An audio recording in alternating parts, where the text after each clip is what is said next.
Hi, everyone. For those of you who are just trickling, we'll go ahead and get started in a minute or so. Let a few more people sprinkle in, and we will get started on the first community conference call post-mint.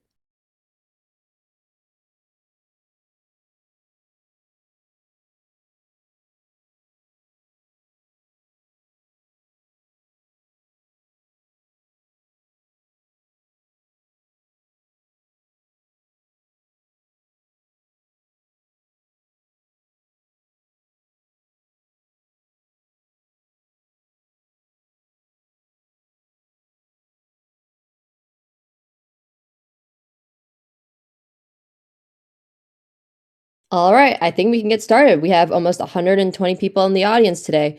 Hi, guys. Good evening. My name is Sammy, and I will be your conference facilitator today. But first off, I want to welcome you guys to the first Valhalla Community Conference call. This call may be recorded. So I just want to let you guys know that this is the same call and structure as the one this morning. We just decided to host two to accommodate both time zones. And in general, I was just curious on the amount of audience members for the different time slots we decided to hold these at. So, well, without further ado, just want to take this time to introduce who we have on stage today. So, today we have on stage Alex, who is the CEO. We have Ryan, who is chief of staff, and then we have Cole, who is one of my community leads. And I am Sammy. If you guys don't know me, I am the community manager for Valhalla. So at this time, all participants are in listen only mode. And I just want to go over the quick structure of how the town hall today will start off. So Alex will kick us off with the CEO's top of mind. And then after, we'll pivot to Ryan, who's our chief of staff. He typically talks about all things Valhalla operations. And then I'll sprinkle in a little bit of what we're thinking about on the community end. And then we'll basically head into our Q&A, where members, you guys in the audience can either request to speak, or we've created a thread already a couple days ago where holders could ask questions. So we'll get those questions answered. So, we'll kick it off with Alex first for the CEO top of mind. And just based on this morning's community conference, Alex, I will ask you a few more clarifying questions to the audience after you talk about what's top of mind for you today. Yeah, of course. Yeah, thanks for that, Sammy. Hey, everyone. Thanks so much for being here on a 5 p.m. on a Monday. I'm sure you guys have a very busy schedule, so we always appreciate your time and consideration. The structure that Sammy has really laid out here is a structure that we've been operating on internally on my last companies as well as this one. We typically start with a CEO top of mind, so everyone in the team can know exactly what's going through my head, because ultimately, all the information generally flows towards me, and I try to just process it and push it back outwards to you guys. So, without further ado, let's really talk about what's top of mind. So, last 2 weeks, obviously, we had our mint out. The whole team worked overtime. I think we're talking 7 days a week, 12 hours a day, really making sure and QAing the website, making sure it holds up under the load of people coming in. We were looking at the art to make sure that everything was, pixel perfect, that the combinations of layers looked really, really good. And I think that we were finally able to kind of give it A-OK, and we're incredibly happy and thankful and grateful that we were able to mint out our collection relatively quickly and with ease. So, for everyone in the audience that minted and supports us to this day, we really, really appreciate that. Looking forward into the next 2 weeks, obviously, the top of mind really is ensuring that we have a really, really smooth reveal. As you guys know, this is kind of one of the most important events for any NFT collection. So it's definitely something that we're looking forward to as well. We're again QAing the collection, making sure everything's pixel perfect. The last QA we were really doing was really about making sure that all the NFTs that we had put into the collections were great. Now it's really about making sure that there's no layering conflicts and anything like that. Everything looks great. So it's something that we're going through right now as an entire team, and we're making great progress on. Subsequently, obviously, we've kind of alluded to something, which is, for a few months, we've been working on a post reveal event. Can't give too much detail on that, but it is a technical as well as a art feat. So it is something that, again, as we have to kind of pull off flawlessly. So the team is, relentlessly QAing and making sure it goes well. The last thing I'll say, obviously, as a CEO is, like, I am paying attention to macro climates. you know, obviously in the culture of Web3, I'm never supposed to talk about floor price, and I'm going to avoid doing that. But, you know, at the end of the day, I am currently just, you know, always paying attention to what the macro looks like, how bullish are people on NFTs, so on and so forth. So it's something that I am constantly paying attention to. I won't kind of talk to right now, but I guess I'm bringing this up because I want you guys to know that it is something that I actively keep tabs on as well. So, with that said, I'll kind of leave it there because we can hop into questions, but I'll pass it to Ryan for his top of mind and what he's working on. Yeah, I mean, most immediate short term, the entire team is focused on executing a flawless reveal in the post reveal event. You know, for me personally, we do have other just company things to think about, like our hiring plan for Q1 or first half of 2023, end of year tax audits. So wrapping a lot of that stuff up before the holidays, but certainly reveal and post reveal event are what all of us are working towards the next couple of weeks. Yep, that sounds good. Thanks, Ryan. And then I guess on the community end, guys, you know, something that I'm thinking of top of mind is, you know, for those of you who are new here in Valhalla, you know, back in October we hosted a huge it was a Valhalla Fall Guys 10K tournament, and it was a huge success. We had 10 different projects, including Valhalla, participate. And I don't know, I felt like on that day, a lot of different communities came together and had a lot of fun watching the stream, playing with each other, playing against each other. And it was so successful that we had two other communities volunteer to sponsor, you know, future tournaments. So, you know, we are actively starting conversations with those two communities because we do plan on continuing this huge tournament and making it a quarterly thing. So look out in Q1 2023 for the next big tournament. I did post on my Twitter, you know, what is the community looking for the next game? Like, did you guys really like Fall Guys? Should we keep it as a quarterly Fall Guys tournament, or should we experiment with other like easily accessible games? Some that I've been looking at are like something as silly as like Smash Carts, or I don't know. There's a lot of other like free to play games that are really fun. So yeah, that just top of mind for me. And then what does our community look like on a daily, on a weekly, on a monthly basis? You know, something that we were thinking of even before Mint was, what does communication look like? What do events look like? Are we going to be throwing monthly, like smaller monthly tournaments? You know, tournaments that we can cater to the Europe region, the C region, etc. And then, you know, on a weekly basis, what does the event calendar look like for our community? So, you know, that's a little bit on the community side. So do definitely look out Q1 2023 for the next big Valhalla 10K tournament. I guess right now we can lead into Q&A. Alex, I will start off with this because, you know, something I realized, guys, in our first community conference we held this morning, a lot of you guys in the audience are new. You guys are new holders. You might not have been in the Discord, but you are now. So we want to welcome you, but we also want to provide clarity too on a lot of questions that we received in our chat from new holders. So Alex or Ryan, actually, either of you guys can take this. You know, I think a lot of new holders, you know, they want to know the difference between Stacked and Valhalla. And then, you know, what is Stacked working on? What is Valhalla working on? And then maybe we can lead into like some timelines. I think the community, one of the biggest questions the community asks is, you know, what are we going to be working on? What's the timeline looking like? What are we going to look forward to? So let's just start off with differentiating Valhalla and Stacked. Which one of you guys wants to take this?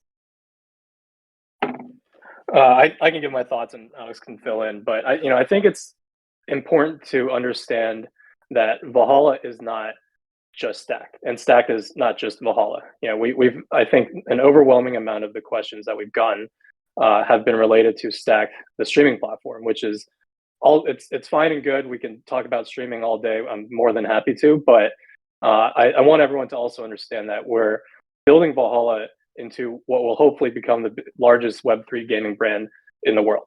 And what that means is, you know, you see all these teams, all these streamers, all the people that we've partnered with, and even many more that we haven't partnered with.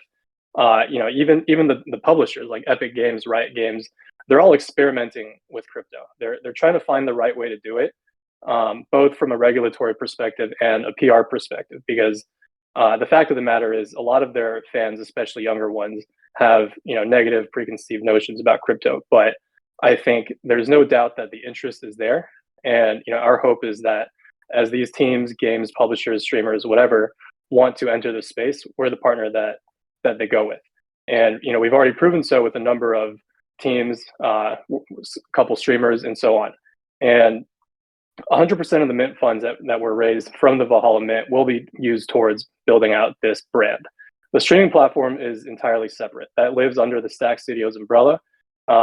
We reference this analogy a lot, only because I think the arm's length relationship makes sense. But you look at Otherside and BAYC both under the Yuga Labs umbrella. If Otherside is probably, I don't know, a year plus out, but if you took it away, BAYC is still there. It's still a project. It still has value. It had value before Otherside, and it will continue to have value after Otherside, whenever it comes out, however it's received. So I encourage everyone to start thinking about Valhalla that way. You guys are all still free and welcome to ask questions about Stack, the streaming platform. I still maintain that it's true that everything else Stack comes out with, including the streaming platform, will benefit Valhalla holders. But we also understand that the platform is further out. It's going to be an uphill battle fighting the incumbents, people like Twitch and YouTube. We recognize all that. So it's important to just think of it as like added benefit to Valhalla holders while we continue to build out this brand similar to other NFT projects.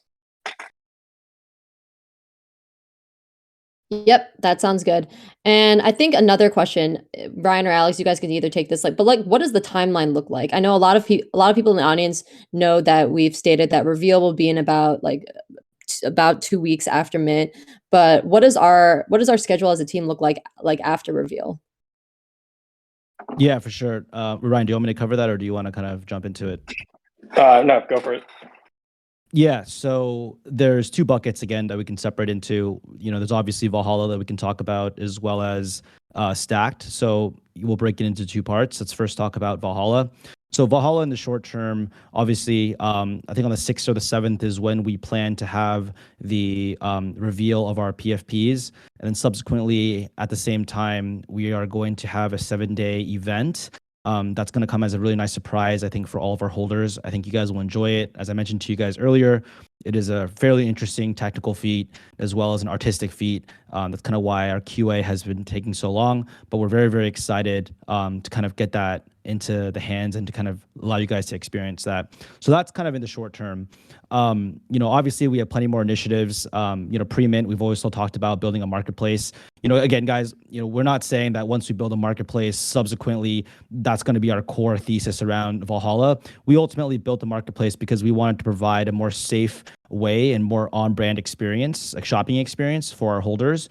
And that's something that our engineers, Terry and Roberto, have been working on really, really hard. Obviously, as you guys know, or if you don't know, they gave a demo of the product about 2 months back, and the product has only improved since. So I would say probably early Q1 is when we're going to roll that out. Q1 defined as, early Q1 defined as maybe January, late January is what I would say. And then subsequently on the Valhalla side, we're currently working through a few partnerships on the physical realm. So as you guys know, and as Ryan currently mentioned, we're basically, what we're building is one of the first crypto native brands for gamers, right? We really think of our product as an identity product. In the same way as offline, people buy Ferraris, Lamborghinis, t-shirts, toys, whatever they can to basically self-identify and represent themselves in the offline world. In the online world, essentially, that's what a Valhalla PFP is going to represent. And so subsequently, how do you kind of represent a brand? How do you grow a brand? And how do you kind of pull the brand equity upstream? We really do that through a variety of ways. One, we really think about, content, right? One, how can we affiliate our PFP with the best gamers and content creators in the space, right? So hypothetically, if Nadeshot, the CEO of 100 Thieves, were to rep our, PFP, that obviously would improve the brand equity of Valhalla, the brand, because it's being associated with really reputable people in the gaming space. As Ryan mentioned, we've already made a ton of headway in this category, obviously, by partnering with some of the best teams around the world, including, T1 in Korea and Sentinels in the US and JDG in China. So really tapping into kind of 3 massive markets there. And again, kind of looping it back to the physical product side, again, I don't know, my last company, we built physical goods. And the lead times for those things are quite long, as you guys know, or may not know. Anything that's based in plastics, you have to order 10,000 minimum order quantity. Those lead times are 6 months to 12 months out, depending on what you manufacture. The parts that we're currently looking to kind of produce, I think we'll have a similar timeline, but all those things will actively be in development. It doesn't mean we can't make announcements to them sooner, but obviously making amazing marketing creatives also takes time as well. So I think like we have a lot of things slated for the short term to medium term. 2023 is completely locked up and planned for already for Valhalla, and we're kind of pretty excited to continue executing on that. On the Stack Studio side, on the Stack streaming platform side, we expect to have an MVP out, I would say, in about end of March, early April. Owen, our designer, has been iterating on the product for quite some time. In December, personally, for me, I'm also going to be working on, writing up the product and go-to-market specs for that. So really, really excited to show you guys. We actually already have some working MVP standing as minimum viable product, that actually is already functional. We can actually stream Super Smash on it now. But we want to kind of save you guys a more polished experience. So I think you can hope to see that at the end of Q1. But certainly, guys, we're always going to be showing you guys updates. This isn't going to be one of those things where it's like, surprise, it's done, here you go. We're going to keep you guys in the loop every 2 weeks on our progress, whether it's completing chat or the streaming. Transparency is something that we really care about here. So with that said, I'll punt it back to Sammy. Yeah, I think a couple more questions before we get into the real Q&A. I will say, guys, if in the audience, if you do have a question, feel free to start raising your hand now. After I get through a few more clarifying questions, I'll go ahead and bring up anyone who wants to ask a question in the team. Like these community conference calls, we're really open. I think, Alex and especially and Ryan too, we constantly try to connect with our audience and let you guys, talk to us very transparently and ask any hard questions you have for us. So feel free, please request to speak. But, Alex, I think a few more questions, clarifying questions.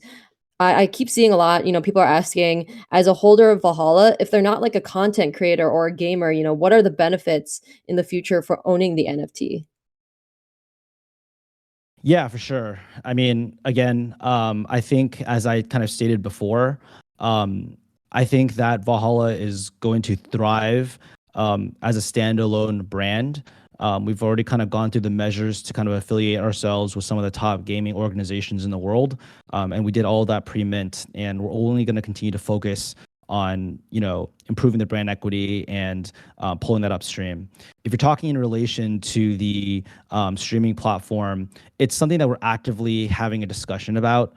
Ultimately, the reason why we had such a strong emphasis on the content creator side and driving benefits there is because, I don't know if you guys want to go into the intricacies of product development, but ultimately for a streaming platform to succeed, what you ultimately need is high quality content. When you think about it, when you think about Netflix, you think about HBO, people usually go, hey, did you guys see that episode of Game of Thrones? Or, on Netflix, I don't know, pick your favorite show.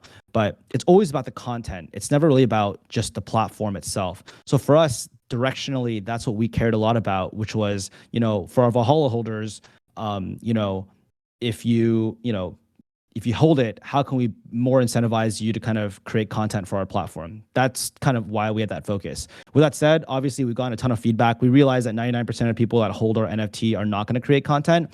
So there's always going to be continuous benefits that we're going to be working on for the platform. I think one way to think about it is like, imagine if Twitter kind of came out with an NFT.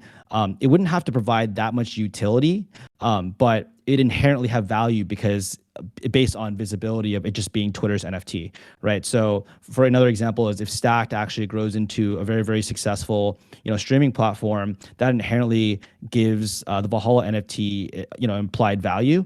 And then we can also kind of give a series of like badges and, other utilities that we can kind of create along the way. So it's, long story short, it's something we're actively brainstorming. We're open to suggestions. And as we continue to build the platform into something more successful, I'm sure those ideas will come into play as well. So I hope that answers your question.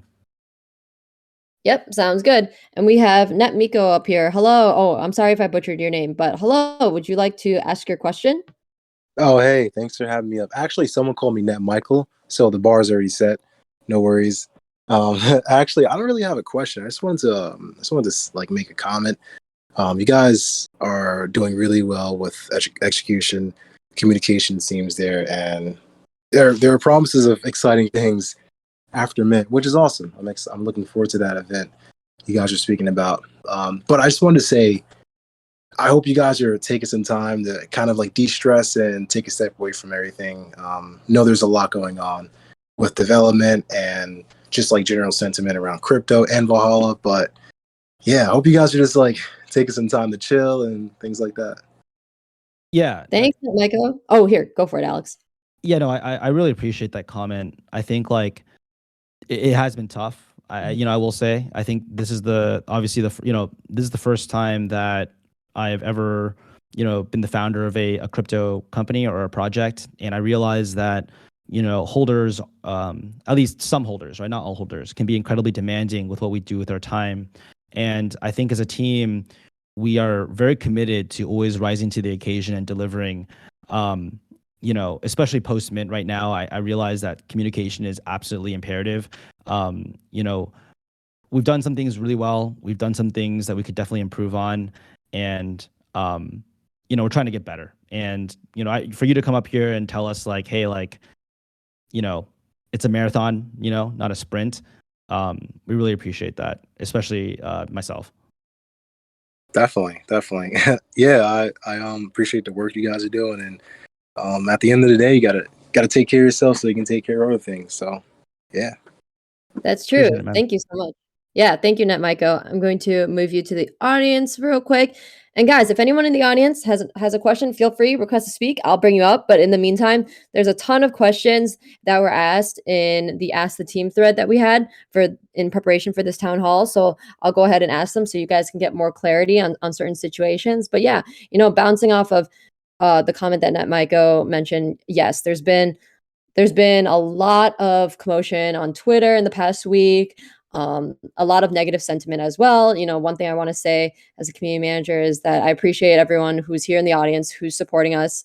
When Alex talked about his timeline, there's a lot of things ahead, right? And these things aren't going to show up a day later or 2 days later or 3 days later, however, whatever timeline some people want, but we do intend to create products for you guys that will be valuable and will be thoughtfully created. So I do hope you guys stick around to see all that come to fruition. So without further ado, let's get started on some questions.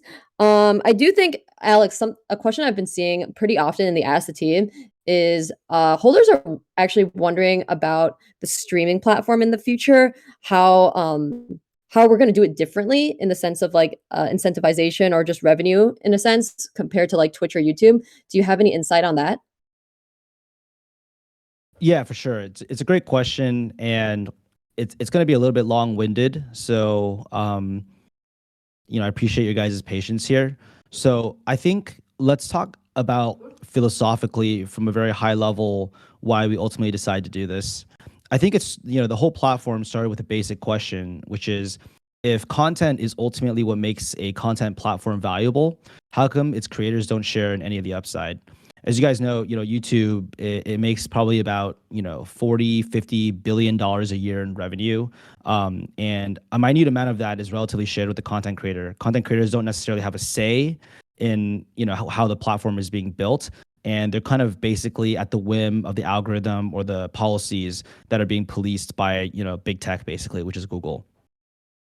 And I think, because of that, and the interesting thing about crypto, as you guys, may or may not know, is that it actually aligns the platform and its participants. So what I mean by that is, on our platform, basically, based on the quality or based on the content that you provide to the platform, you programmatically get airdropped our governance token over time. So what that means is, like, let's say you're Mr. Beast and you upload a video, like a YouTube style VOD to our platform. Over time, as more and more people join the platform and they watch it, along with all the traditional monetization methods that you would get on YouTube, you also get this governance token, which slowly kind of gives you ownership over the platform. So, what does that look like in 10 years? What that looks like is us as the core team will own a very minute portion of the of the platform, and then our plethora, our millions and millions of content creators are going to be the ones that actually hold the power over the platform. And the reason why this is incredibly interesting is on so many levels, in terms of free speech, in terms of what kind of content that goes on, in terms of what type of development goes on. It is truly like in the spirit of Web3, an online property, one of the core online properties, a video platform that is truly owned by the people that made it valuable in the first place.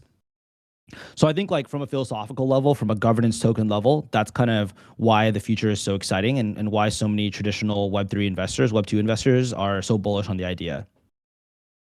In terms of the direct feature set, there's a ton of things that we're trying to innovate on.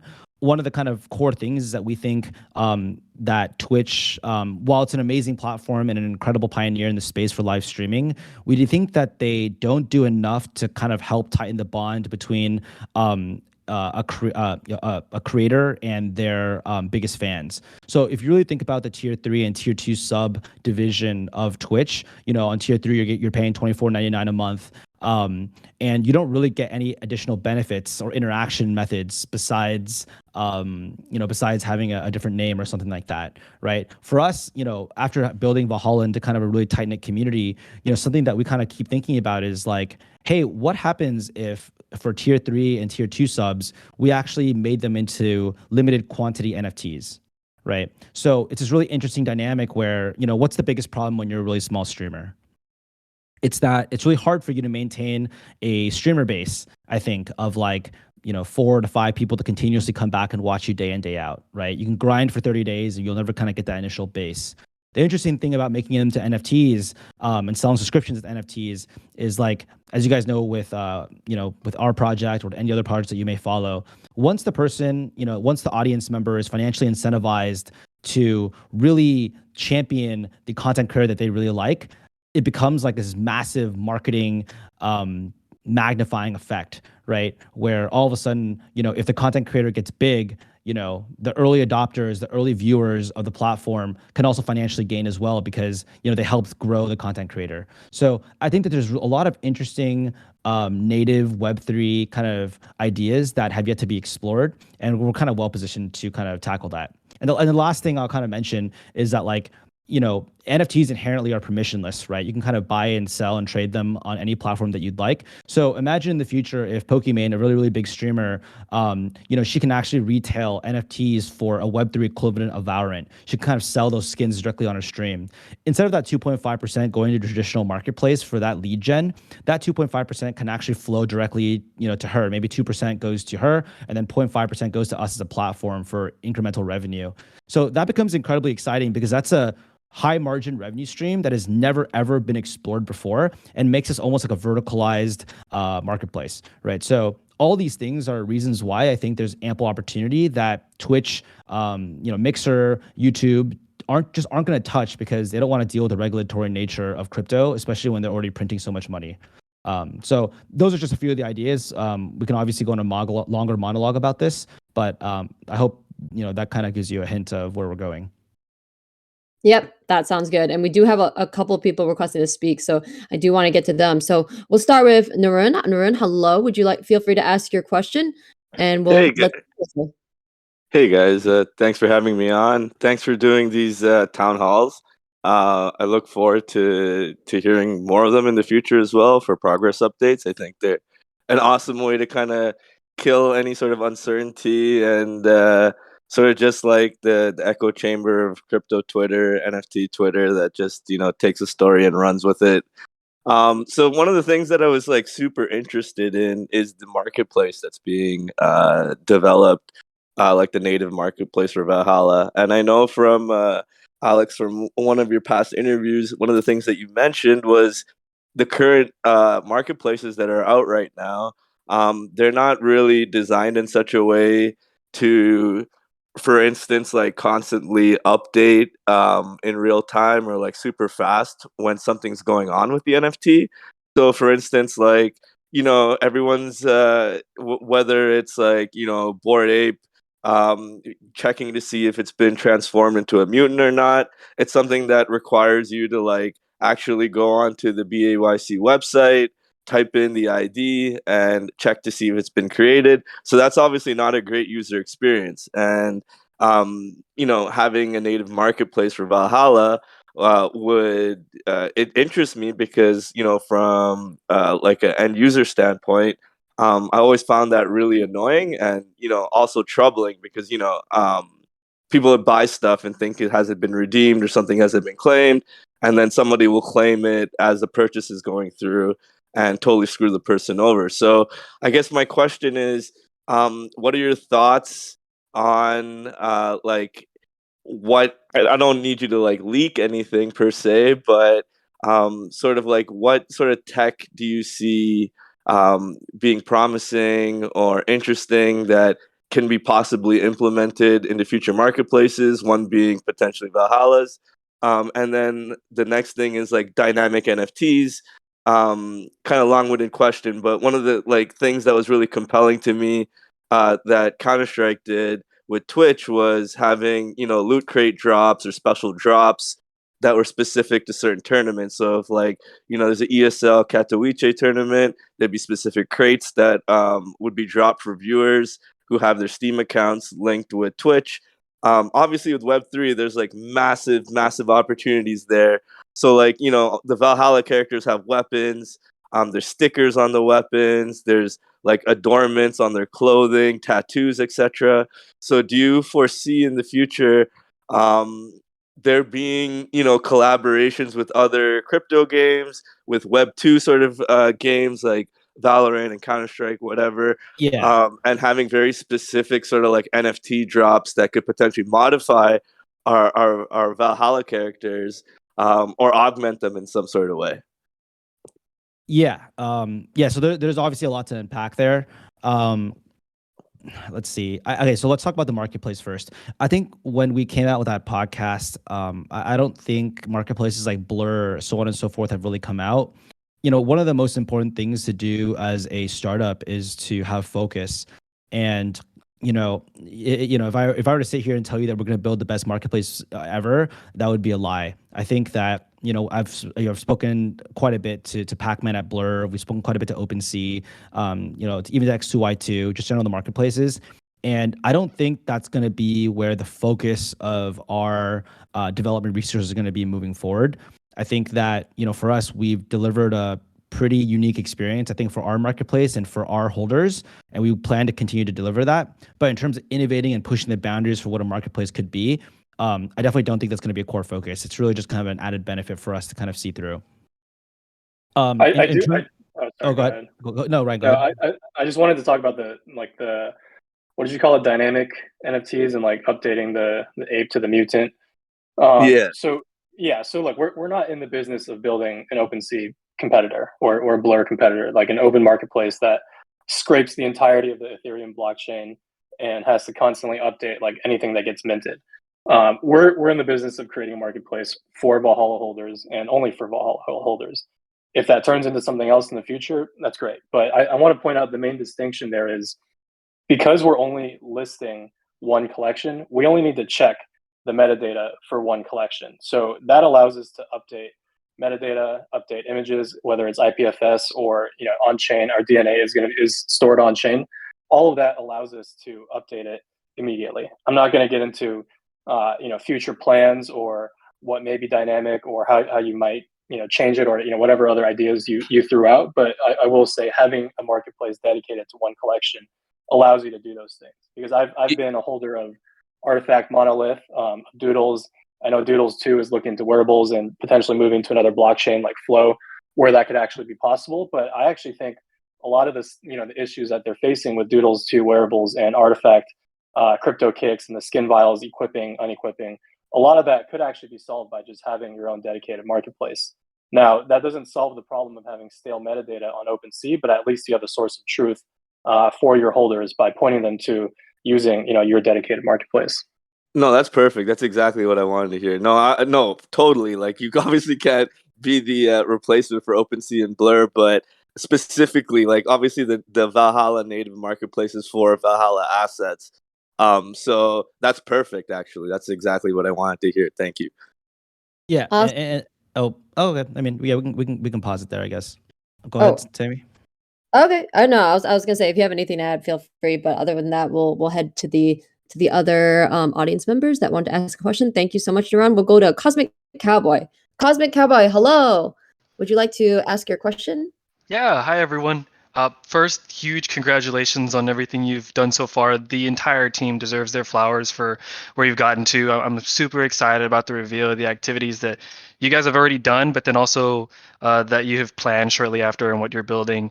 You kind of touched on this a little bit, but I kind of wanted to kind of dive a little bit deeper. Is that market sentiment is very important with any NFT project, even when the focus is to onboard Web 2 into Web 3. I'm sure you can agree that like those currently in Web3, they're going to be the ones that are empowering you guys to grow and continue. And so obviously the markets prove that there's substance and merit here with the mint out and what we've seen with the pre-auction and with the tournament.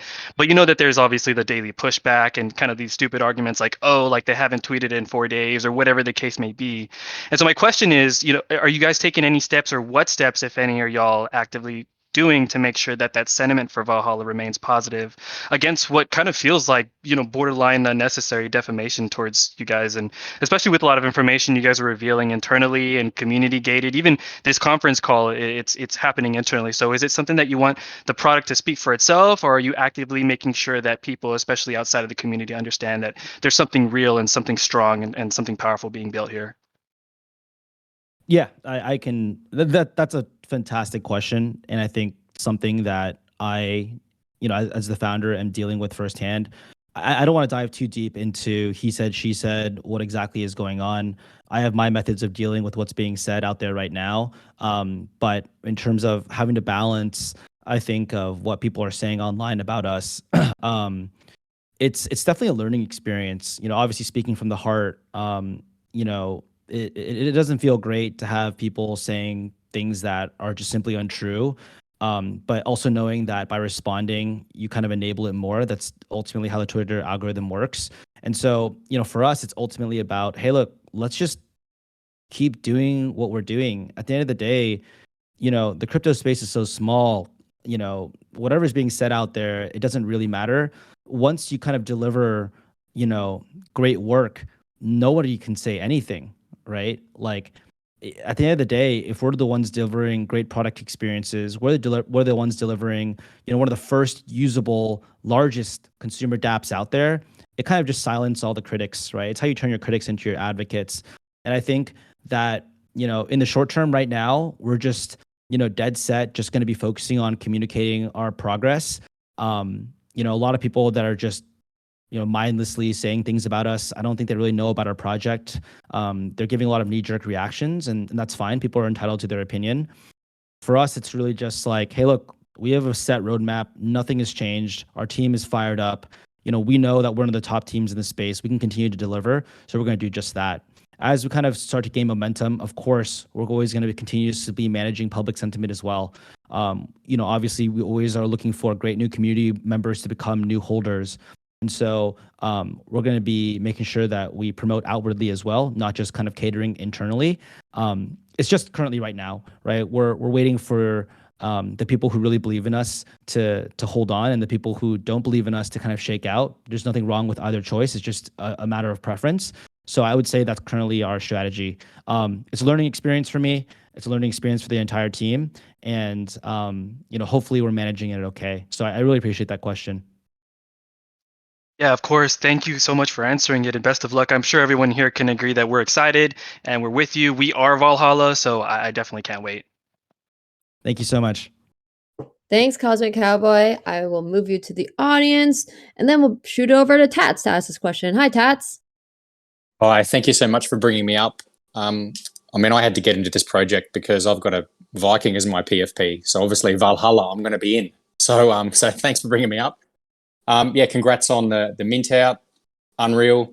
Loving the transparency. You don't sound like a regular NFT project, which is a positive, right? You sound like a startup that just happens to be doing NFTs and Web3, right? And I think that's an important distinction.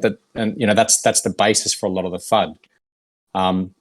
Loving the decision to make it a closed Discord now, just because it's not a regular NFT project. You don't have to deal with all the the usual NFT FUD. You know, people will FUD to drop the price so they can buy in. You know, so yeah, I love the decision around the closed Discord.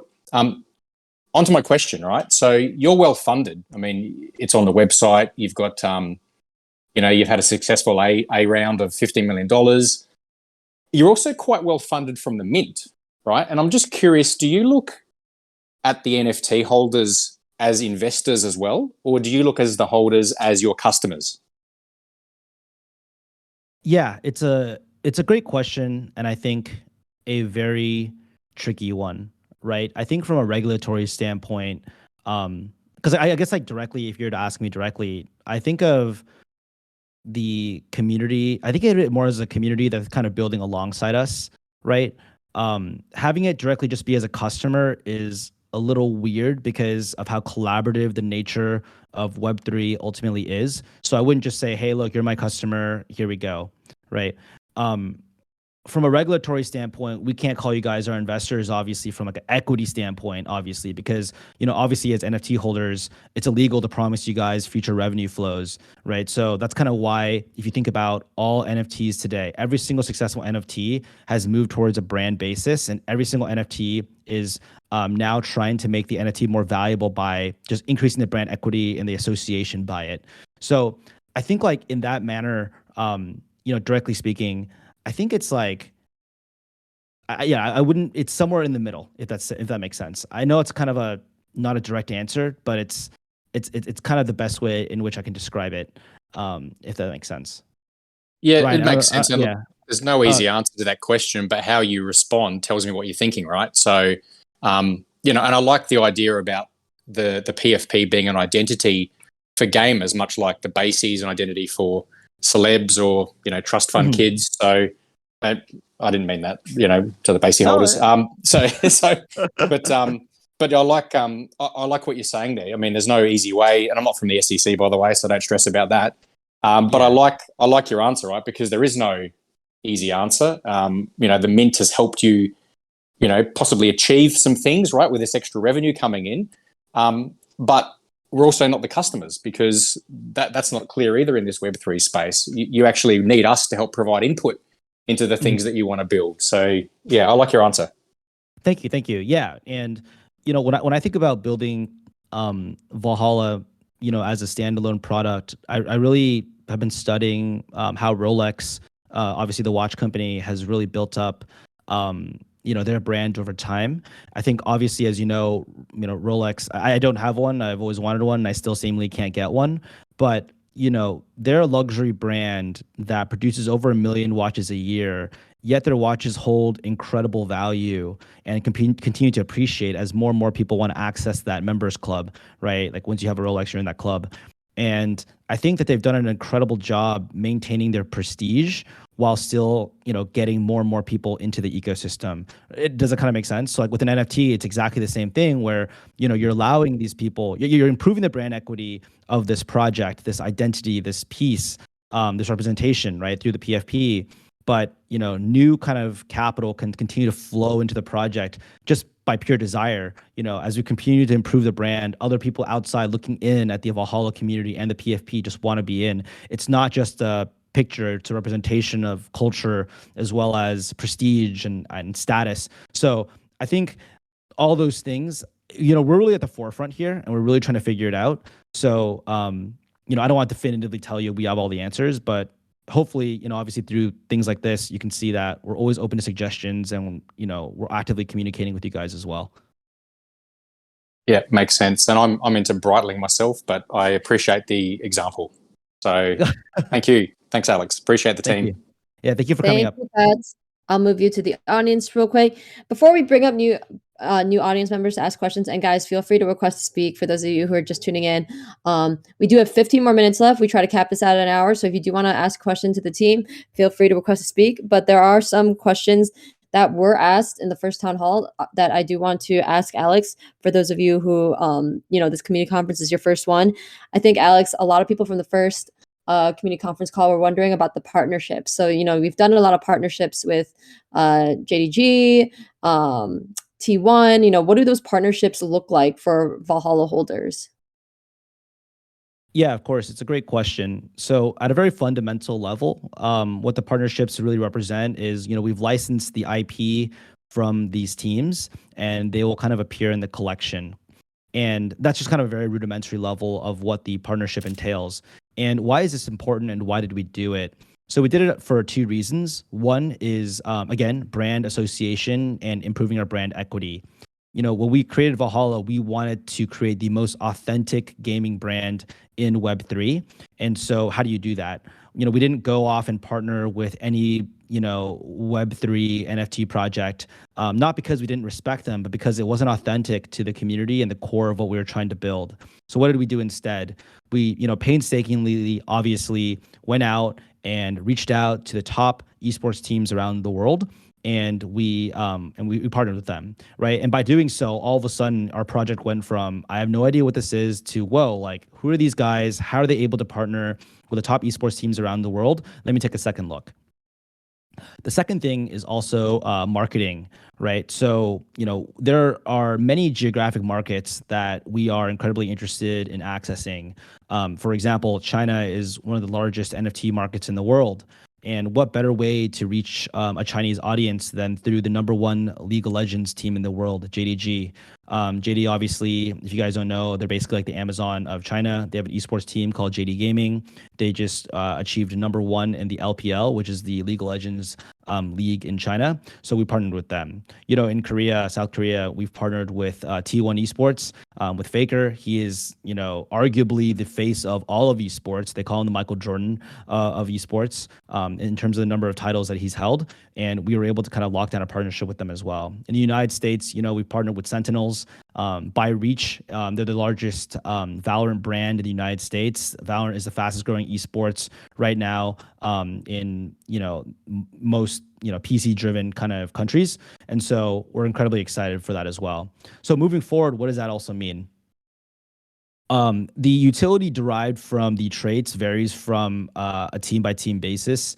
Some teams are obviously more enthusiastic than others on what they actually want to provide. They can go, as simple as, hey, here's tickets to our games. Here's signed jerseys. Here's meet the team. You get to play with the team, to all the way to, benefits like, hey, we're going to Worlds. Would you like to kind of sit in the box with us, to kind of certain holders, depending on which kind of types that they're based on. All the stuff is still currently, I think, up for grabs. The teams are, their revenue model that we have with them is that they're highly incentivized to kind of get people to purchase and hold their NFTs. And so we're currently working through these benefits with these teams. And when we kind of have more to announce, we'll make sure it's incredibly clear on our website. We're going to have a gallery where you guys can browse and see the NFTs and see what benefits are activated on an NFT by a per trait basis. So, a lot to kind of show moving forward. But, the most important thing is that we partnered with those teams before we did the NFT mint, because it allows us to continue to build forward with them. We can always build forward. You can't add traits after, due to the immutable nature, obviously, of crypto. So I hope that answers your question. I know it's not incredibly specific, but it gives you a high-level understanding of how we think about those partnerships. Yep. Thanks, Alex. There's something I thought of actually that I wish I asked our the audience in our first community conference, but I wanted to get your guys' thoughts in the audience about communication. Do you guys like the we could hold these bi-weekly community conference calls? Do you guys want a brief agenda for those of you who maybe neither time for these conference calls work, and you just want maybe a one pager that talks about what we've been working on, what's to come? Or I think for those of you who might not know us, we're pretty comfortable with video. We've done a lot of camera shots, video shots. We're not afraid to get on camera. Do you guys want to see quick weekly videos, what the team's been working on? I know with internally with the team, we have sprint meetings, I think every 2 weeks, where we talk about, what we've done in the past 2 weeks and what we're going to accomplish in the next 2 weeks. So do you guys want to hear about that? So if you guys have any, thoughts on that, please feel free to chat in Holder Chat or Great Hall and tag me. So after this meeting, I can take a look at the answers and see what our community wants, what you guys want during this time. Cause a lot of the timelines we talked about, right? A lot of that stuff is locked in for Q1. So there is going to be some time in between. So I want to keep you guys informed, want to keep you guys updated on our progress. So let me know the best way. If it's all three, it's all three. Just tell me. So, without further ado, let me bring up another speaker, but we have 9 minutes left. I'll probably ask Alex and Ryan a couple more questions that I've seen in the thread come up, and then we'll bring up one or two more speakers to ask their questions. So we'll bring up Zozer, and then we'll bring up Mr. Nimbus. Give me 1 second, guys. All right, Mr. Nimbus, hello. Would you like to ask your question?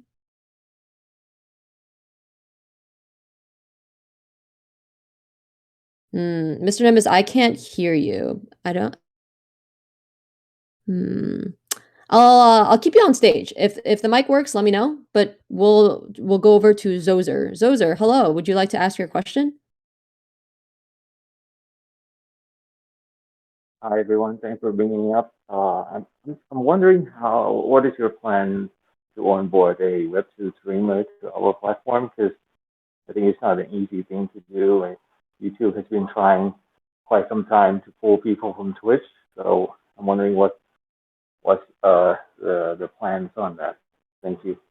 Yeah, no worries. Here, I'm just going to repeat your question real quick because I think the mic is a little fuzzy, but let me know if I'm incorrect, but I believe you asked, what are we going to do to bring in web 2 streamers?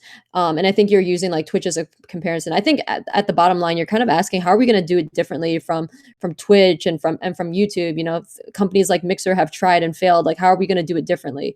And let me know if I'm wrong, but Alex and Ryan, if I'm not, feel free to answer that question. Yeah, for sure. Happy to take that one. So when you think about our streaming platform, I don't want you to think of it as a direct mirror of whatever Twitch has accomplished or whatever YouTube has accomplished. Fundamentally, content creators go there because they provide the most amount of distribution. But as we all know, monetization is incredibly lacking. Ryan's posted a thread about this, that if a content creator makes $100,000 a year based off of subscriptions and donations, after tax take home, they're making about $35,000 to $40,000, which is not a sustainable living in the United States, right? And this is largely because Twitch has refused to innovate in terms of monetization methods. They currently only have advertisements and subscriptions, right? Which is not a sustainable living, which forces content creators to kind of end up using sponsorships. If you think about in China, the different monetization methods that they have, whether it's publishing games, there's a lot of diversified revenue streams that can kind of, improve that revenue share to content creators. And so that's kind of a core thing that we're really thinking about, which is like, okay, how do we use crypto-enabled features? How do we use NFTs to kind of really tighten the bond between content creators and their audience members? In other words, the way we think about it is, if you're a content creator on Stacked and you only have 50 average concurrent viewers, how could you make more than someone on Twitch who has 500 average concurrent viewers, right? Because you have a swath kind of by diversified revenues. You have NFTs and different ways to kind of make a living. And so, in terms of marketing, what type of content creators we're going to go for, we're not going to follow, Twitch or Mixer's strategy at all, or YouTube strategy, because it's a losing battle. We don't have an infinite war chest of money that we can kind of go and pay for Ninja, so on and so forth. In fact, I think empirically, if you think about how that's kind of turned out, it's actually been really bad. It's actually quite hard to migrate a community off of a website from Twitch to Mixer. If you guys saw the drop in numbers, I think Ninja dropped 60% of his actual traffic when he kind of went over. So for us, it's going to start incredibly small. At the end of Q1, we're really going to be focusing on 1 or 2 streamers. If we do bring over someone from Twitch, it's definitely going to be someone in the 100 to 500 average concurrent viewer base. It's not going to be someone who's already 3 to 5 to 7,000 average concurrent viewers.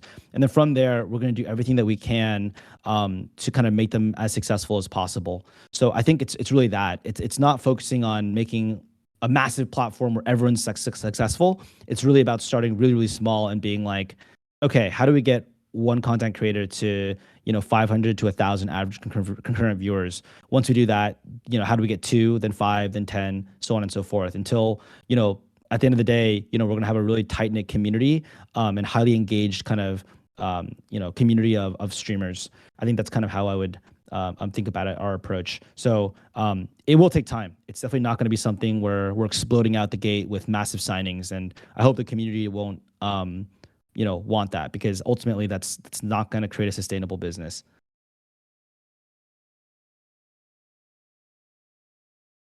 Yeah, I So, appreciate the let me know answer. if that Thank answered you. your question.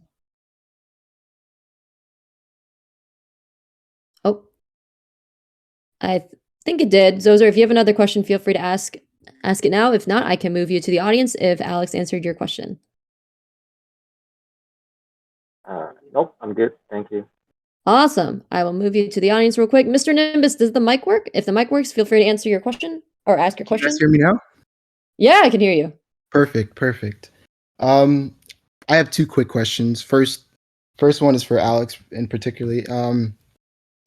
Basically, obviously last week was very busy for you and the team, and one of the things you had to deal with was just people on Twitter talking about Valhalla stacked and like you yourself, Alex, your motivations and your intentions. And so I was just really curious about your thought process when addressing these concerns, all while having dealing with like Mint, because I only can imagine that it's overwhelming to deal with both, and knowing that ultimately you can't satisfy everybody no matter what you do, and it can be So really stressful.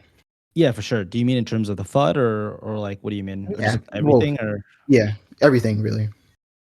yeah. Okay. So it's a good question. It's something that I've talked to the team extensively about.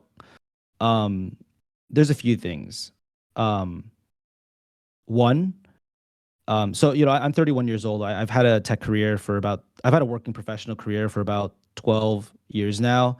And I think, growing up, I've been able to just develop my own sense of self-worth of an ability to execute so that, and this is important because when strangers online who hide behind animal PFPs talk shit about me, I can separate like my sense of self-worth from what people are saying online about me, right? As baseless as it is. I think if I was a lot younger, that would be very painful. We've seen a lot of anonymous social networking apps that have collapsed because of endless bullying, and you're kind of seeing it happen to me, right? And it's terrible because I'm unable to respond because the nature of Twitter is that it'll give it more engagement. You feed the trolls, it'll continue to cycle. So the best thing to do is kind of walk away from it. The second thing I'll say is, well, actually, I have two more things to say. The second thing I'll say is that, and Ryan knows this quite a bit. I've been through a lot of hardships in my career as a tech entrepreneur. A lot of life and death as a company situations, and what determines a good entrepreneur and a bad one is whether or not they're able to, I think, and this is not just entrepreneurship, this is anyone actually. How you achieve greatness is just when you're faced with hardship, just chug through it, right? Close your eyes, walk through it, and just keep going, and it will pass, and you will kind of be able to conquer it. If you give up, you will never achieve greatness, right? And that's your story. Something that I always tell the team is like, never let someone else write your story, right? It's not over until it's over. Don't let someone else write your story. And the last thing, obviously, is a Tyler the Creator quote that I really, really like. With all the cyberbullying, he's like, "What do you mean cyberbullying? Just walk away from the screen, right?" And like, you kind of think about it, it's kind of hilarious. Where crypto is such a small facet of the internet. It's anonymous people hiding behind, animal PFPs talking shit about you, and then you kind of go outside into the real world, and you're like, "That was such a joke." So I think at the end of the day, for us, it's like just stay focused on the things that matter the most. The team, the community, delivering great products. That's ultimately what's going to silence the critics and turn them into advocates for our product. And so that's kind of our guiding North Star. And I hope that answers your question and gives you a little insight. But yeah, I know. I mean, certainly it takes mental fortitude to be able to deal with stuff like that. But like, I just care about progress, right? That's what's most important. Yeah, for sure. I appreciate your perspective because I know that if you get too stressed about it, it could overall affect your performance. Totally. But Totally. But obviously, my second question, which is everyone already knows this. When are we getting a timeline for these nipple piercing traits? Because I think I really need it. Oh, geez. All right. This is where I butt in. Here's the community. It'll be a future airdrop just for you, Nimbus. No. Here's my bonk bat coming in. Thank you, Mr. Nimbus. Thank you. That those questions were, even the second question was great, but we appreciate you coming up here and asking your questions. If Alex answered your first question, we will go ahead and move you to the audience. Want to be cognizant of everyone's time. We're hitting an hour now, but thank you so much, Mr. Nimbus. I'm going to move you to the audience. Okay. Guys, it's an hour. Thank you so much for, taking time off. I do want to summarize a few things, just questions that I feel like I've seen a lot in the community. So just want to make sure that you guys have clarity walking away before I end this conference. Things to look forward to, starting today, I guess, on the Stack side. And Alex or Ryan, feel free to butt in at any point if I miss anything. But, on the Stack side, which is the parent company of Valhalla, completely separate, our devs are working on the streaming platform. So, like Alex mentioned, there will be a beta version coming out March, April.